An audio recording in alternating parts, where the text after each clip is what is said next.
Timmy, I think you're on, buddy.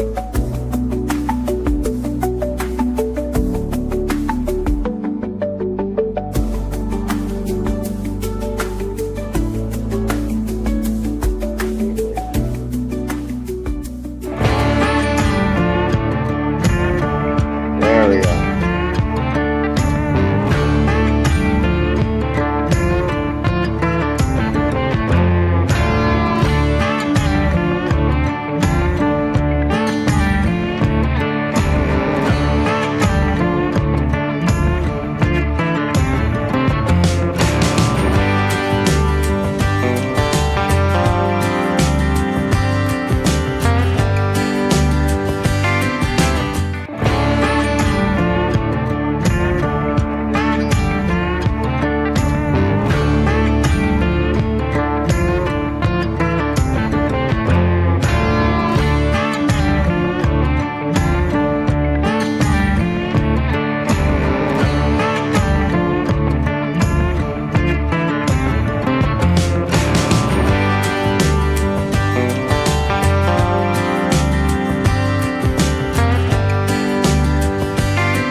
Hey guys, I'm Natalia from Colorado, and I love watching the Keeping It Real show. And now to your hosts, Brad Jewett and Tim Camara.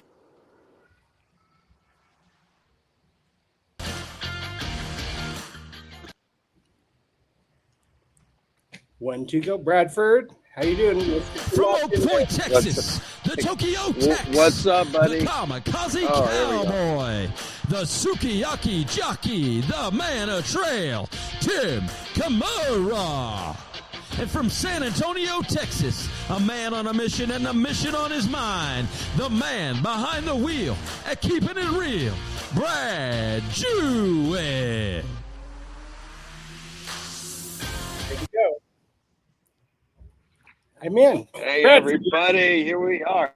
A lot. Can you hear me, Tim? Yes. Mobile. Can you hear me? You're definitely- Okay. Yeah. Just making sure, because I am very mobile. As everybody can see, I am here at the NSBA World. Tim is as well, but he looks like he's in a nice little office there. And I'm strolling around out here in the Exchange building. Here we are. This is our setup out here. Come see us if you're at the NSBA World. Please come see us. Don't see Tim because he works a lot earlier hours and later hours than I do. He needs his sleep. But come by and visit us for sure. So welcome everybody to a live version of the Keeping It Real show. We have an amazing guest tonight. Who do we have tonight, Timmy? One of my best friends, Miss Patty Carter. Patty Carter from Yes, Oklahoma everybody City. saw. We're all in Oklahoma tonight. Hi, Yeah, Patty that's Carter. right. Hey. Oklahoma City. How are you? Welcome, Patty. Hey, We're thank good. you. Okay, what number episode is this? Oh my 150. goodness. We should know that, and I have no clue. Oh, it's got to Hundreds? be in the. No way, dude. It's got to be like 300. That's cool. We've been doing this for 4 years. You know, I 4 or think 5 Patty, years. I mean, since COVID. Patty was like one of the first 10 shows, actually, when What's we that? started. Yes, you're right. Yeah, She you keeps were. bopping in and out there, but I see my list. I remember you were like in the top 10 because I knew I wanted you early. I got you early. So, That's Yep. cool. anyways, well, I'll tell Growing you when did you move to NRHA? 3 years ago now. I've been here 3 years What year? in 22. Oh, In COVID's 22. 20, right? before that's 22. So there you go. Mhm. So she was at AQHA when we interviewed her the first time, and that's why Yep. we decided we'd have this lovely lady back. And I know Tim has got great notes prepared because we wanted to hear all about her change in her career and what's going on with Patty Carter and the NRHA. Because I have some thoughts that I want to ask as we move forward into this interview for sure. Oh, I can't wait. It is Hold so on, Timmy, good ta- to be question. back Timmy, with my take it away. friends. My first question: tell us Well, we about the love it Jim when you Norton come one. by and. Oh goodness, yeah. I want to ask her about Jim Norton. We saw videos of it the other day. Tell us, weren't you there? Yes, Were you there when it brought down? Yeah, tell us what it felt like. I mean, it was. Well, you could feel it. and it was pretty dramatic. The mayor was there. He did the countdown. Jim North. Where'd you go? Uh-oh, we lost Patty. I was wondering because she kept spinning from time to time. Okay, say it again. Okay, Yeah, you back After the Patty? mayor. Yeah, so Jim Nork was there. Jim Nork's son was there, and Oh, cool.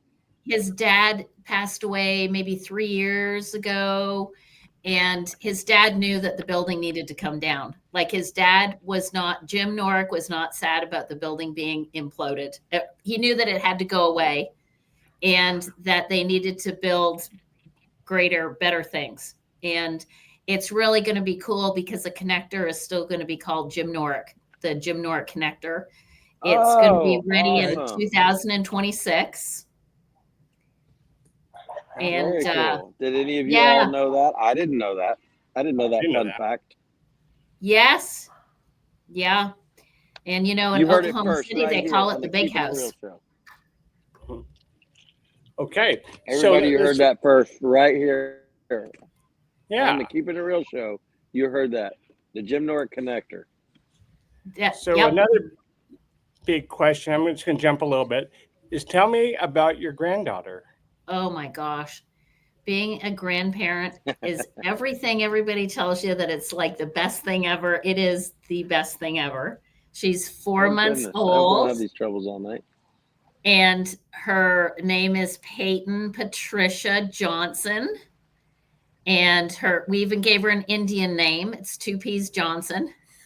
It is an Okay. Indian name, Two Peas Johnson. Ex- And we call her Explain- Little P. Explain explain the 2 P's. Well, it's got to have an Indian name. So Two Peas Johnson was it.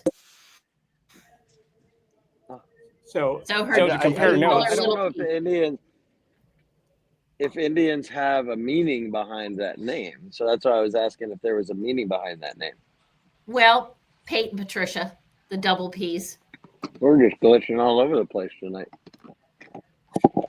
Did you hear me? Yeah. So how about this one then? Well, maybe I was going to do one. I'll do another one. How about your dad passing away? I'm sorry about your dad. Yeah. So thank you. So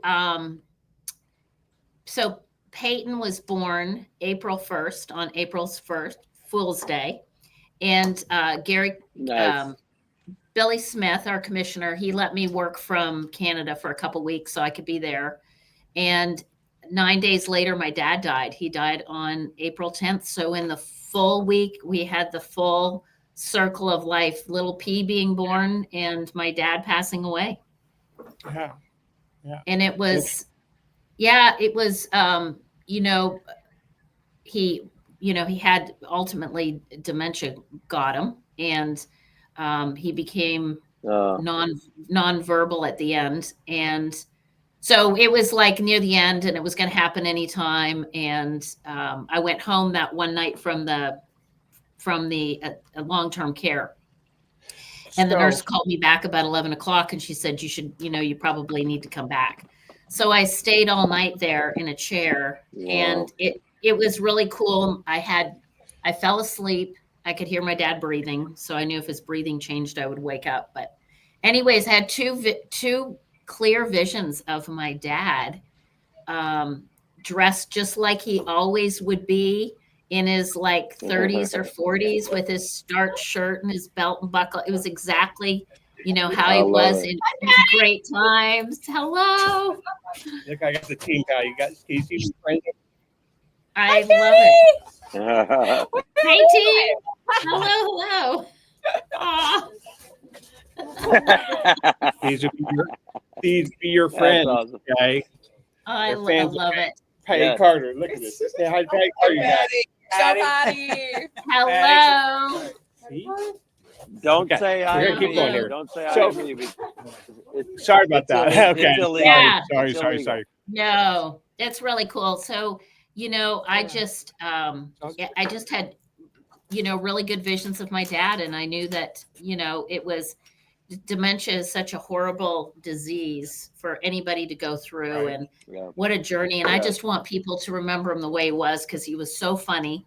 And every place I go, I ask people to tell me their best stories, and them leaving. He used to leave judges behind if they weren't there 15 minutes ahead of time, and he just love influenced it. so many people.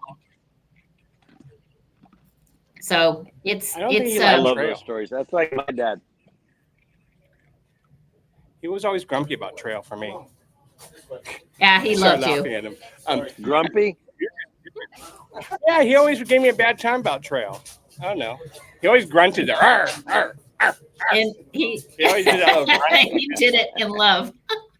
My favorite story is Tim was having a nap on the sofa in between clinics, and my dad got 2 pots and pans and was clanging them together over the sofa, and Tim was like out cold. You don't even, he didn't even wake up. It was funny.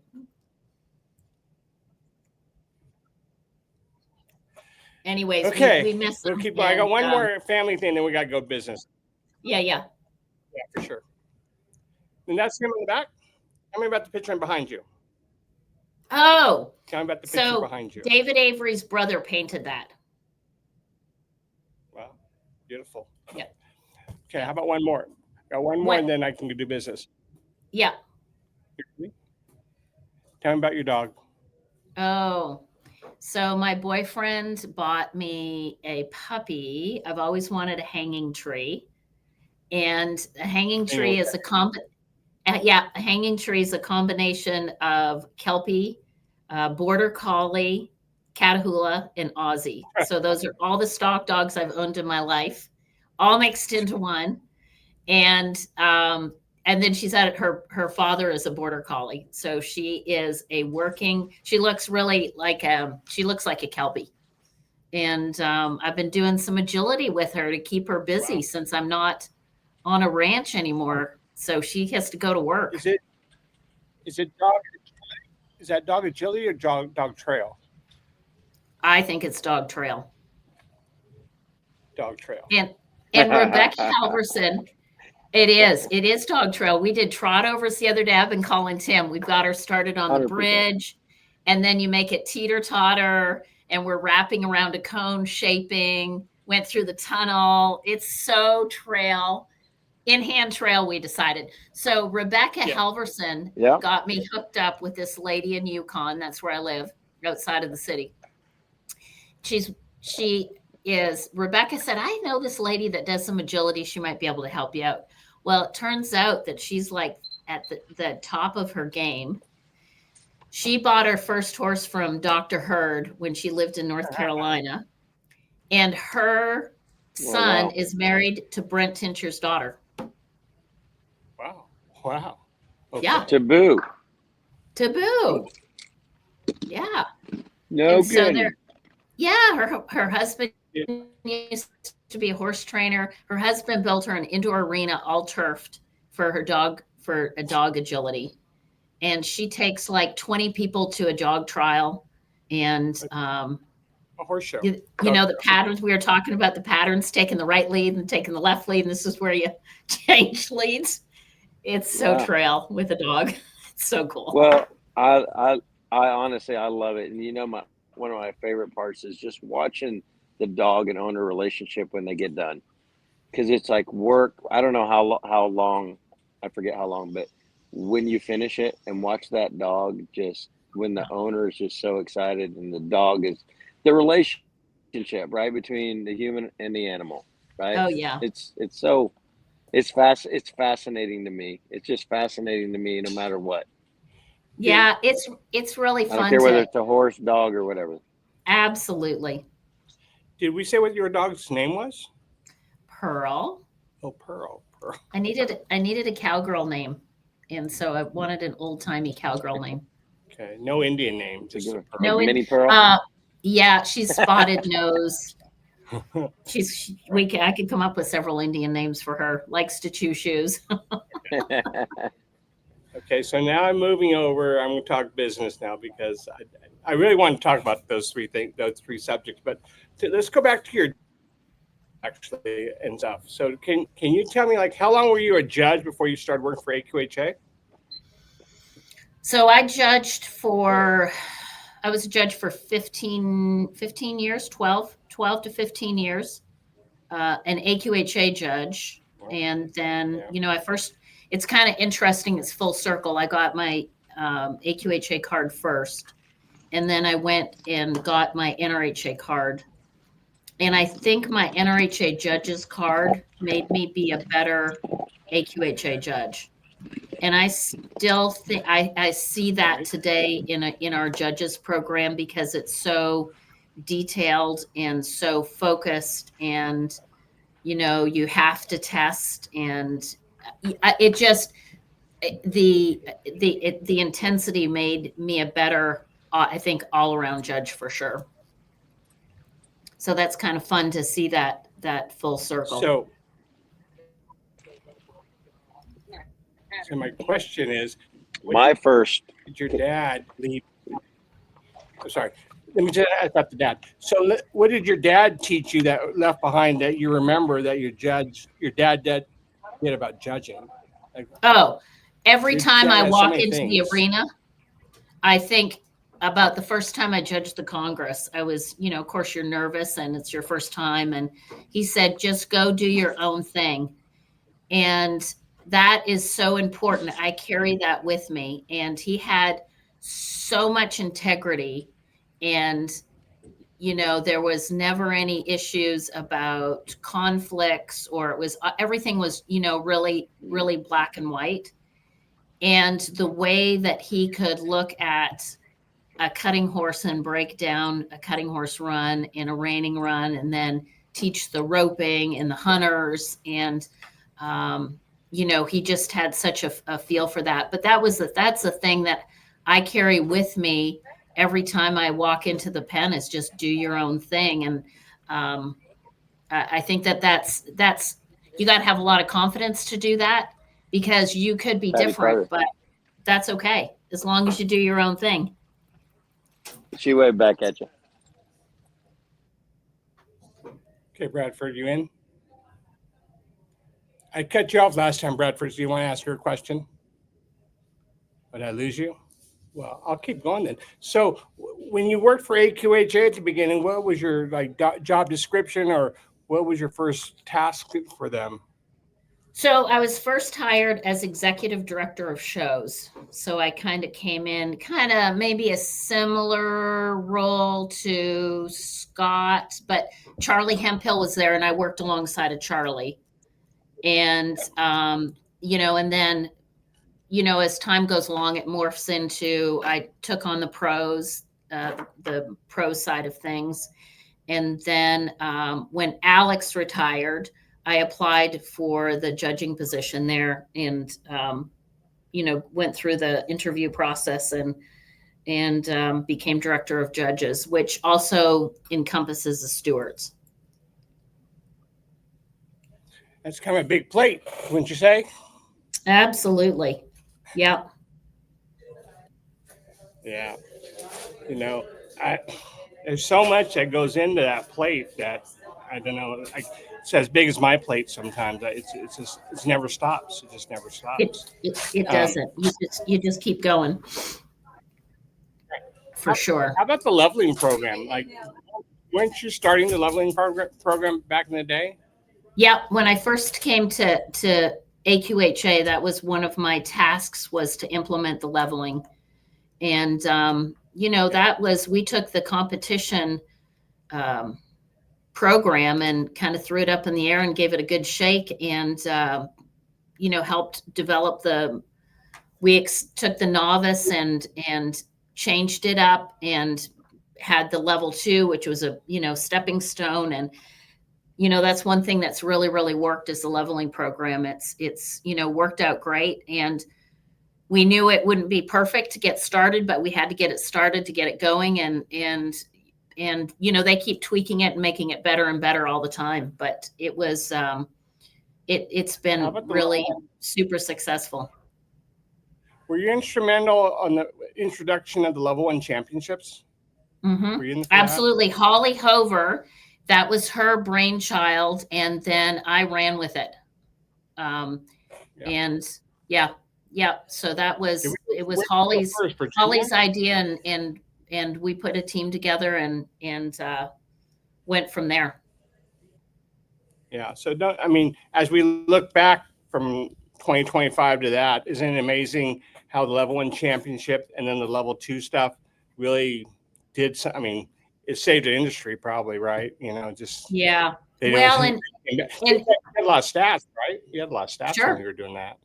Yeah, absolutely. And it was really apparent that, we were losing a lot of people after they pointed at a novice, and they, try to jump into the big water and get beat and be discouraged. And, one thing I learned early with the level 1 championships is if you give people a place to compete with their animals and they think they've got a chance and they're not going to embarrass themselves, they're going to come and play all day long. And I see it in the dog trials. They've got this level and that level. And, I'm not going to, after a year, so I'm giving myself a year to put some foundation on Pearl. But so when I go to a trial, I'm going to enter where I think I can get a little feel and get some confidence. And, if you give people a place to play, they're going to come and play for sure. It's funny. Miss Eppers is out there saying hi to you, right? And when I was at Youth World, I saw Diane Eppers over there. And it's so nice to see her smile and stuff like that. Like, she looked so relaxed, but she was watching the show, enjoying it. She's such a great lady. And this NSBA is that one of her children, So I'm saying hi, Diane Eppers. I know you're out there for sure. Absolutely. Hello, Diane. I love you. We great. And we needed to touch base on Paige. Oh yeah, go. Yeah. So tell us, did she just get certified? She did. So she got her Equine Canada certified. She's certified as a competition coach. So she's specializing in Western disciplines, and it gives her accreditation, across Canada to teach everything from beginner riders right through till competitive riders.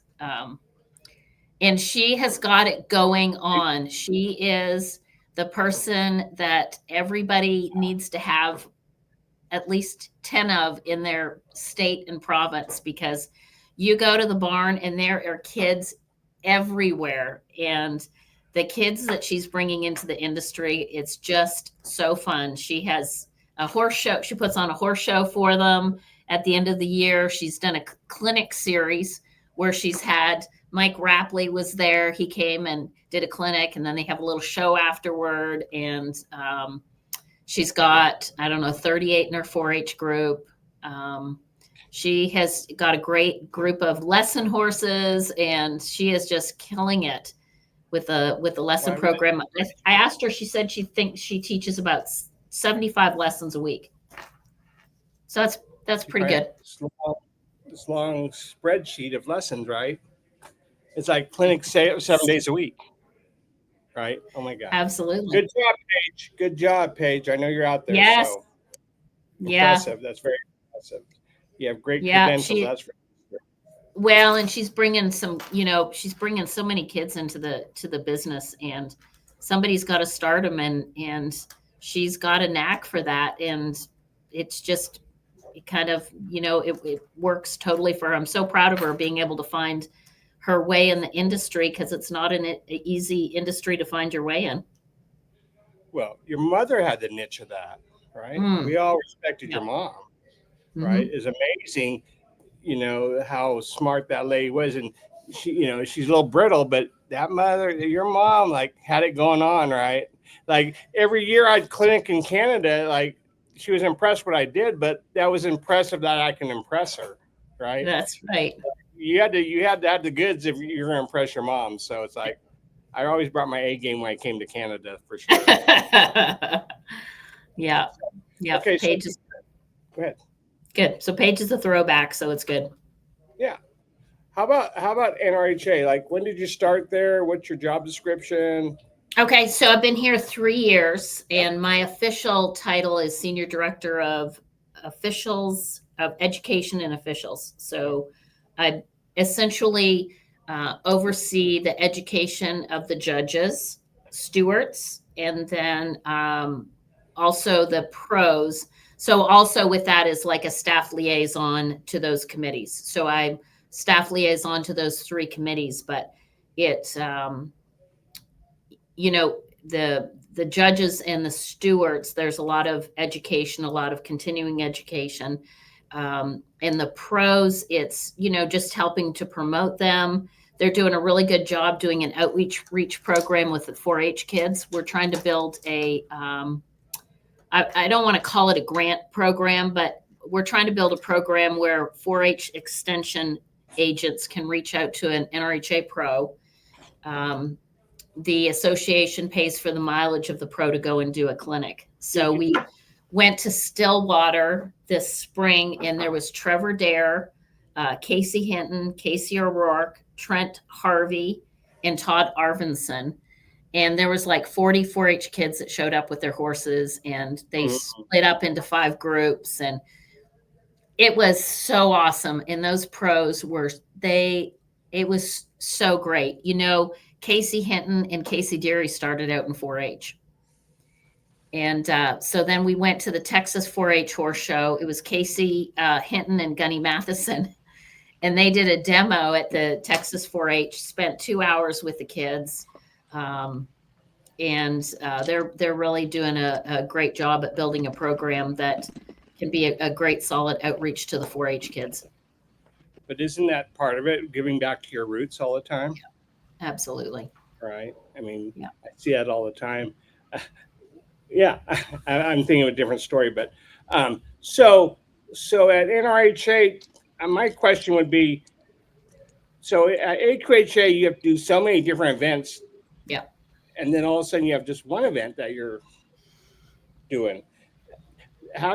What's the differences? How does it similar? Yeah. Well, I think that one of the main differences is, you know, AQHA has so many different events, and there's trail riding, and there's the racing program, and there's, you know, they have so many different facets, and it's, you know, a lot bigger membership. There's probably, I don't know, 230,000 AQHA members. NRHA has 15,000 members, and they all show. So there's a lot of, wow. You know, yeah. So that's the, how about yeah. So it's, the judging program is very centric to NRHA, and it's, you know, it's very hardcore. It's very detailed because you have one event. We break down stats. We do how many maneuvers, you know, after every derby and futurity, how many maneuvers had 1-point spreads where we video from both sides of the arena, look at the sides. We've got the end camera. We're going to do, so one of the things that we realized is that, and, you know, throughout the derby and futurity, I'm always collecting runs for judge education, penalty tests. We have reviews throughout the year where we review horse shows. We pull runs, and the judges committee scores those runs. We get the panel of live judges together. We all get together and talk about the runs and where there were spreads. And then I take that content and we use it in our breakout groups. And I might use some of it for teaching, but I'm always thinking about how can I make the education better? How can we give the NRHA judges better tools to, you know, to judge consistently by the maneuvers and by the standards to use, so that, you know, they use the full scale.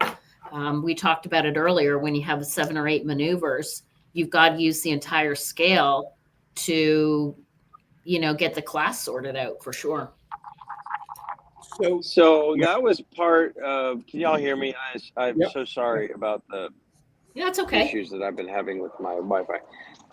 But that was part of what I've kind of seen. Sorry, the lighting. I know Marcelo is going to be mad because of my lighting here. I'm going to turn into the light, Marcelo. So I've noticed the scores are kind of gradually rising, if that's the right way to say. And ever since you kind of been there, and I'm like, huh, Patty Carter's been there for a few years, and I feel like you're kind of putting your stamp upon the judging there, because when in our deal, you were very much encouraging, like you're saying, about using the full range, right? Like, what's the difference between 1.5 and 1? What's the difference between 1 and plus half and 0 and all of that, right? And so I can kind of really sense that the impression that you are having upon NRHA, which I think it's great. And the horses are so amazing these days. Ugh. Oh my goodness. I feel like you need to go to plus 2.5 to minus 2.5, because they're doing so many amazing maneuvers. Just the Derby alone, if you just judge the first and second place runs, right? Oh my goodness. Between Casey and Cole. Yeah, Cole. Yes, yep. Sorry. Yeah. No. And they're just absolutely breathtaking, right? But I can see your influence upon the NRHA, and I think it is for good. Thank you. For that industry, because for so long, for everybody that watches the show here, they know I got started in the reining. Nobody ever got a 1.5 in the 90s. Yeah. It's almost like you didn't even need the 1.5 maneuver. It was plus half or plus 1, right? And so you've really opened that part up a little bit, and probably opened up the minds of those judges. So it's into, like you're saying, with all the different camera angles and all the different things that you have at your disposal to be able to teach the difference between how you set a maneuver up, whatever. It's kind of like the trail, Tim, right? Like what we talk about in judging, what's the difference between a 1.5 and a 1, a transition, right? Like things like that start to become a little bit more of a factor, I feel like, your rundown. Absolutely. But I've got to give so much credit to the judges committee, the NRHA judges committee. Mm-hmm. They crush it. I mean, I have never been involved with a committee that has worked as hard as they do. I mean, we might meet 2 or 3 times a month, and these guys are on the road and they're finding time to score runs, and we're building tests for next year already. And I'm sending them, putting tests together, and might send them 20 runs to score, and they're sending them back, and no griping, no, you don't have to bug them. And so it's really a really solid group of judge committee members that have that vision. And I think where I've been able to be a benefit, which they haven't had before, is it just that one person kind of keeping it consistent. And, because it's kind of a new role that I came in so it's, really the judges committee that drives it. And I just, and of course I believe in what where they're going. And I believe in the whole program and using the entire scale, and, building multiple maneuver tapes. So there's so many different examples of all the different maneuver evaluations, because one of the things that we did that I think helped is we did our maneuver standard tape, but we did a voiceover with it. So we talked through it. And that was really big for the judges, because it just got them thinking in the right direction. Now we're rebuilding it. I think it's something that we need to do every 2 years. I'm going to go out to Arizona next week and finish it up with Doug Allen, our committee chair, and Steve Ross is going to do the voiceover. Awesome. And then collecting the plus 1.5 maneuvers and the plus 1 maneuvers, and putting voiceovers to them. This is why this is a plus 1. This is why this is a plus 1.5.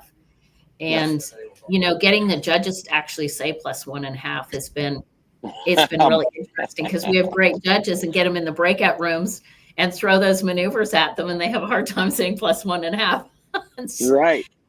So, and the other key to that too is, and Billy Smith, said that to me. He said, like you do a really good job of teaching the judges, but we're doing a terrible job of teaching the members and the exhibitors. Mm. And we moved our platform from EOP to Horse IQ and partnered with APHA.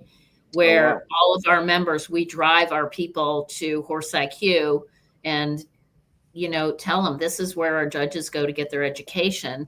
And they listen to the voiceover, and they, they're able to come to our applicant schools. And the more educated your members get, the trainers, 2 years ago we had the Deary Group, Danny Tremblay. I mean, they all flocked to a judge applicant school, and it made their programs, better just by seeing where we're going, and Right. where we want the industry to go. So my big question is, can you kind of describe what happens in the back room when you monitor? Like, Absolutely. the judges come in, and when you decide to review something, and how that goes? Absolutely. Well, for our events, specifically the Derby and the Futurity, the European Derby and Futurity, the Judges Committee selects the judges, and we do it we send out an availability survey to see who's available, and it's anonymous voting. Anyways, the success of a horse show starts when you put your team together. It really does. And that's always a key component, putting the team together. Is that person a team player? Are they obviously a good judge? They're AAA judges. They check that box. And it's really fun. Like this year at the Derby, we send runs out to the judges before they arrive, and they score those runs, bring their score sheets with them. The night before, we go through and look at any maneuver spreads. Obviously, we watch the maneuver standard tape. That's kind of like where we start. And so they're coming in thinking about judging reining the night before they judge. And we probably spend an hour and a half to 2 hours prepping. And then that morning, when we start them off, we do the maneuver standard. We look at a high run, a middle run, and a lower run of that pattern they're going to judge. And then from that point on, we use runs in the horse show to keep the judges, because our classes, the same class runs over 2-3 days, sometimes 4 days, depending on the number of entries. So the judges have to stay on their same zero all the way through. So we catalog high runs, middle runs, low runs. At the end of the day, we have a 30-minute, judges have to stay in case there's any reviews. And we review any runs that maybe had maneuver spreads, just to, kind of talk about, the judges might want to see something that they, had questions about. And it's the camaraderie is really good, and the vulnerability is really good. Like this year at the Derby, the first night, the judges sat down, and one judge said, I really have a problem when I'm analyzing this, and everybody jumps in. And these are AAA judges just trying to get it right. And so we kind of keep that jam going the whole time. And it's a balancing act, because you don't want to, near the end, they get into a groove, and you don't do as much as you do at the beginning, or whatever. But the reviews, we come in, we don't watch the first run, or everybody sits down. They play the maneuver. If it's called for a review, a non-concurrence of a major penalty, they'll watch it. Then they can talk about it. We never watch a run more than 3 times. If they haven't decided after the 3rd time, the benefit of the doubt goes to the exhibitor. So that's just so interesting, because you can, with one event being the reining, you can so dissect, and you don't want to take people's intuition or their own, I don't know if preference is the right word, but that's always something. There's something that you like, but you can't have a spread of +1 to -1, right? On one maneuver, no. Right. Yeah, that's what you're trying to kind of, kind of hone into a little bit, right? If I'm following you right, like you're not trying to make everybody the same, Mm-mm. but No. some things, this is credit earning and this is definitely not credit earning, and so we need to make sure that we're kind of seeing the same thing there, right? Because Absolutely. yeah, because And that is still just coming off the youth world and stuff. We're still scratching our head a little bit, with yeah, some of the AQHA pieces. But there's so many events. It is really hard. there is. You're not going to have, you know, judges being congruent on everything when one's specialty in ranch or something like that, or a cow class, and then coming in and doing the trail or the city trail or something like that, right? So, But the thing to remember with that, even with that, when you drop the high and you drop the low, yes, when you drop the high and you drop the low, the three numbers in the middle are, true, dead on. And that's very one true. of the things that I think help us change with the judges committee is, they used to post all 5 scores in right after the run was done. And we did away with that and did a composite because that bred nothing but negativity. You're in high emotion, you're walking out of the arena, Right. you look back and you see one judge scored you a 71 and one scores you a 73, and you're pissed off. Right. And by doing the composite, it really, the 5-judge system is the most fair system. You drop the high, drop the low, and the 3 numbers, Yeah. that's where and I think it really helped the judges be able to sit in the chair and just score maneuver by maneuver and don't worry about what anybody else is doing. Like, do your own thing, Papa Joe, and focus. And if you see it as a 0 and somebody sees it as a +1, it's okay, because when you drop the high low, it all works out. So it's given the judges hopefully the confidence to just score maneuvers, give them the examples of the maneuvers and as many different variations of +1.5s and +1s, and so they can get comfortable, calling that. And Right. the more they use the scale, there's going to be some spreads. That's going to be normal. Sure. But again, Sure. when you drop the high and low, your numbers in the center are that's the answer. We're working on like they did in the Olympics. I noticed this year where they cross out the scores that don't count, and Yes. I think that instead of the exhibitor focusing on, well, I got a 71 and a 73, and those numbers don't even count anyway. Yeah. Crossing those numbers out or changing the color when we post them online, where the exhibitor can focus on the numbers that really count. Right. Makes sense. That's good. That's really good. So I kind of need to jump a little bit because I don't have that much time. But Okay. Same here. I know. How about getting back to judging again? Like, when you had to take sabbatical working, and then all of a sudden now you got your paint, your halter card, NRCHA. How's that feel to get back in the game again? So this is the deal, is I love judging. I've always loved judging. My favorite thing to do in the entire world is to look at horses. I don't care if it's at a sale, a pen full of babies. I don't care. I love looking at horses and I love judging. And I think I'm good at it. I think I have a lot to offer. And so when Gary Carpenter allowed me to go back, and then Billy Smith has supported it too, it's just the best professional development, and it makes me better at what I do. It gives me more confidence. It inspires me to do better, gives me some street cred.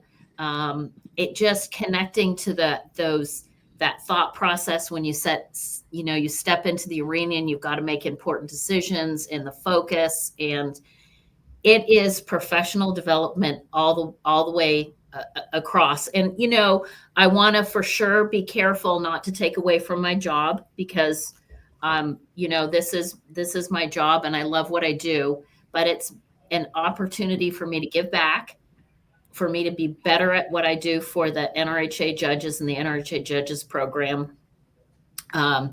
It's been great. But, again, it's a balancing act. I was able to went back on the paint list because you only have to do one show a year. And I'm on the NSBA list. There's no requirement. And then I tested for my WCHA card because I wanted to go, hadn't tested in a long time. So I thought, well, there's another card that I can go through the whole system and not, I applied, I went through the application, the interview, the live judging, I don't want any special treatment. I went and did the deal. And it was just so much fun to go through that process, which helps me build better tests and be more empathetic to the applicants that are coming into the industry. So, I want to make sure I don't take away from my job. Sandy Gergowski, Dave, she gets to judge, and she was inspiring, and thank you, Billy Smith and Gary Carpenter, for letting me put my foot back in the pool. And then with the WCHA card, I'm on the specialized AQHA list, and would love to, one day maybe get my AQHA card back, but not at this point, because having to do 4 shows a year, that would be way too stressful. I don't want to go and judge a horse show and be so stressed about my job here, because this is my main deal. But the other part makes me so much better at what I do. Very, very grateful. Oh, Radford. I want to, and I think our viewers will really like to hear the answer to this question that you have here. What do you think about the influence of social media, Facebook, TikTok, and all this, everything that's going on with our, with what you see? People are posting runs, right? People are giving their comments. We see a lot of the negativity that comes out in our world. What do you see in the reining? Like, do you see as a positive influence? Do you see it as a more negative influence? In a couple of minutes, how would you? Yeah, I think it's so far in the reining, I'm really careful with social media. I try to stay away from it, just because I love the positive side of things, and very seldom do I post anything, but I don't feel that so much, and I will tell you that I've, in the instances where we've had a pro maybe stir things up, I've been able to, the professionals committee has been able to, kind of get it under wraps. And I wish people, if they had an issue, would go to the source, would go to the association and say, hey, I've got a problem, get me the answers, instead of going on social media. Because there's, and Tim and I talked about this, when you criticize where you make a living and the sport that you love, and you criticize it, you're driving people away. If you're a new person on social media and you go, I'm maybe interested in the Rainers, and they see a whole bunch of negativity, they're not going to want to be part of it, and not going to want to spend their dollars doing that. Right. Exactly. And, everybody wants to get on there and see the warriors that they can get behind them, right? There is a right way and a wrong way to do it all, for sure, right? So negative. I totally agree with that. Anything face to face, that you can do with somebody, or like you say, just call NRHA, call AQHA, whoever it is, and just go that route. Don't air your beef on social media. Yeah, because you're hurting yourself. I mean, you're hurting the industry that you're making a living at, and we're so blessed to have the opportunity to make our living in the horse industry. Right. So, what did you notice from before you started working for AQHA, and now getting your judge's card back and going back in the field and judging the paint world or whatever? What did you notice, feel wise, horse wise? What was the differences that you see? Well, the first thing I found out is I need glasses, because I couldn't see the numbers at the far end of the arena. It's like, holy crap. I could see those numbers. Anyways, but, the maturity and, the confidence because I've been around so many judges, and I've been at it I've built education, and I've tested, I've interviewed people, I've, done it all, not done it all, because you never do it all. But I just I've come back to it with a lot more confidence, seeing things with clearer eyes. Bill Link would be proud of me on that one. And just really, and I appreciated it always, but when you go back to something that you truly loved, and you get to do it again, it's such a blessing. And it's just a feel good deal. Keeps me fresh. Okay. So I got another. The horses are, the horses all How across. Talk about your Cowgirl Connection. Oh, Cowgirl Connect. Yes. So we have we call it Cowgirl Connect. It's once a year after work at the NRHA office. And it geared to anybody that had horses or wanted to be involved in the industry. It's a get together for women to come to the NRHA office. We have a guest speaker. Last year we had the president of the stockyards come. She's a great gal. So we have an inspirational speaker. We do something fun. Last year we had somebody come in and teach a line dance. And the whole thing is it's an opportunity for women in the Oklahoma City area to connect and just network and have a really good time. And the connections that people have made from our little gathering has just been amazing. And now we've hooked up with the Cowgirl Gathering in Fort Worth. And so we cross promote and cross our lists. And, theirs is a little more hardcore, but ours is just a lady I met in the airport doing security, moved from Montana, had barrel racing horses, come to Cowgirl Connect. She met so many people. It's been, and it was a Gary Carpenter vision. And of course, come up with an idea and I'm your girl to run with it. And so the girls in the office, we all collaborate and do our part. And it's just a great fun night of women getting together that love horses. And the girl that works for me at NRHA, her sister is Miss Rodeo Oklahoma. And they've just been a great family to get to know. And so it's been a fun deal. So hey, speaking of that, Tim, we didn't give our kudos to Carla Carfora, Miss United States of America, being reserve here at the NSBA World. We didn't do that at the beginning. Wow. A guest a few weeks ago. Yes. Awesome young lady. She's doing great things in life, and it's awesome to see her get rewarded here on her horse. So anyway, shout out to you, Carla. That's awesome. Good. Congratulations. So tell me what you think here's our legacy stuff. What would you advise newer judges? One, for the new reining judges, and two, with all your experience in judging so many versatile events, what would you give a newer judge that got certified? What would you tell them that you would offer them for the next generation of judges? Yeah, well, when you get your card, that's just the beginning. That's the itty bitty tip of the iceberg. And you need to always make sure, no matter what event you're doing, you're going in and you're prepared and you're ready for the first horse, and you know the rules and know where to find that the stuff is in the rule book that will back you up. Judging is all about survival. It's another quote from my dad. And, if you have the rules that can back you up, you can't go wrong.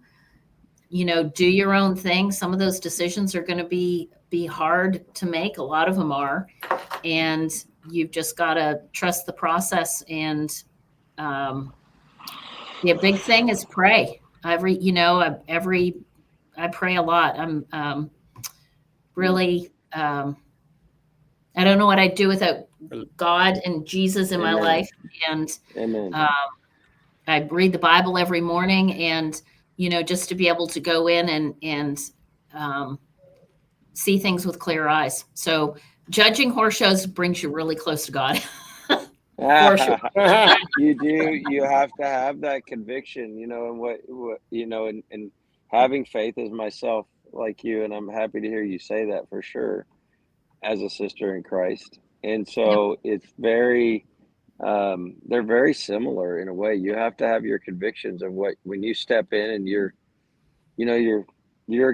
judging with people that are not going to maybe see things like you see them. So you have to stand true to who you are and what you learned and what and stay within Yep. the guidelines of your rule books and all that. So I totally agree. I think they go very much hand in hand. Yeah, absolutely. Absolutely. I Awesome. had Bible study every morning. Don't, if I have to be at the fraternity at 5:30 in the morning, I get up at 4. So, I mean, that's the first thing. I have coffee. That's And so now I amazing. let Pearl out first thing. So Pearl goes out coffee, and Pearl and I read the Bible. I love it. I love it. So looking back, what is your proudest moment in your career in the horse industry? Oh, no. I think just being able to have a part of so many little things that have been successful in the industry, like being able to about the leveling. And of course, my most proud accomplishment is Paige and everything that she's doing. And, like the horse business just kind of sucked her back in, and she's finding her way. And I'm so proud of her for doing that. And, and she's got a great family. Her husband I've got the best son-in-law ever. He's just a rock star. And, but just all the little things, like I'm a person that likes to serve, and, being able to help launch Cowgirl Connect and move the Stewart's program to online recertification. And, I'm going to try a laser box at the fraternity this year. That's going to be really fun. It's kind of outside. So we found that, our most missed penalty is the half-point lead penalty in that box. And when we drill down in it, we teach that the safe zone is a stride before the center and a stride after. So my stride is 12 feet. So my box is 24 feet. Well, somebody else's stride in their mind might be 10 feet. So that's a 20-foot box. So there's 4 feet that no wonder there's consistencies in the lead penalties, the half-point lead penalties. So I come up with this idea to have a laser box where judges, so we're going to try it at the fraternity. We documented all the inconsistent lead penalties at the Derby, and we have a percentage. And so we're going to have a laser box that's going to show on the dirt at the fraternity. So the judges drag the arena, judges sit in the chair, the laser box is displayed on the dirt, and they then turn the laser off before the first horse. So every time the judges sit in the chair, they can reset their eyes to that zone. Awesome. For the lead change Very penalty. cool. Very cool. So, we'll see if we've got data, now to compare to the Derby to see if the percentages are lower than they were at the Derby. And if not, then maybe we don't need the half-point penalty. Which at some point, they didn't have a half-point penalty. They had it, and then it went away. And all the judge committee members are historians. You can ask them, well, why did they do this? And they know all the answers. They're so great. So maybe we need to go back and look at that. But anyway, so that's kind of the being part of that and being inspired to try something like that. And if it works, then Steve Ross can use it when he does his commentaries. And like they do in the baseball and football and all that stuff. So can you clarify a front to back? Is that a half or is that no? It doesn't matter. No, yeah. It can be front to back. It does not have to be simultaneous. Yeah, no. I didn't think so. I haven't used that, but sometimes, in the AQHA, when you're judging the Western riding and all that, sometimes that filters in there, right? So yeah, it's a great question. Yeah, for sure. But it can be, probably a front to back lead change is not credit earning is simultaneous, right? Because they're going to have a shoulder dropped or something, so it can affect the maneuver evaluation for sure. Tim, did you ask her if she was a run for million? Ask her. Didn't ask her. Not this year. No. I didn't go this year. Okay. Yeah, I went to the American Performance Horseman. How about? Okay. I had a role there because we tried a remote review judging system. So we had a judge in the trailer with all the different camera angles. Cool. And we were going to try doing a sports thing and see if what the goal was is if there was a review is to have the call before the next horse comes in the arena. Nice. I got one more and then we'll go. Yeah. Yeah. Because we need to go, Tim. I know. Talk about the money that you were telling me about before the show. Oh. So last year, NRHA and the Open, all the events we paid $30 million last year in NRHA earnings. Wow. The non-pro paid $21 million. Wow. And then in 2023, it was $24 million. So in 1 year, it jumped up that much. And the non-pro went from 16 million to 21 million in a year. And the trajectory continues to go up. Wow. That's awesome. Amazing. That's amazing. Isn't that amazing? Good for the horse industry. Well, like you wouldn't know that stat. Absolutely. I mean, it's interesting for sure. Well, listen, Ms. Peggy Carter, my best friendish. Yep. Thanks. It's good talking to you. Sure. It is so good. To share our ideas. So good to connect. We didn't talk very well. Thank you so much. As always, thank you for your time. You're very busy and a very in demand lady. So we very much appreciate your time to spend with us on the Keeping It Real show here. Well, thank you for having me and have a great finish strong at the NSBA. We will. Finish strong. Yeah, definitely will. Thank you so much. Timmy, I'm sure I will see you probably here in another 30 minutes or so. God bless. Oh, good. God bless you, Patty. Thank you. Okay. Thank you, Marcelo. Everybody check out horseshownetwork.com. Horse IQ and Horse IQ. Okay, yes. We all got to get smart. Stay right there, Peg. We'll be done.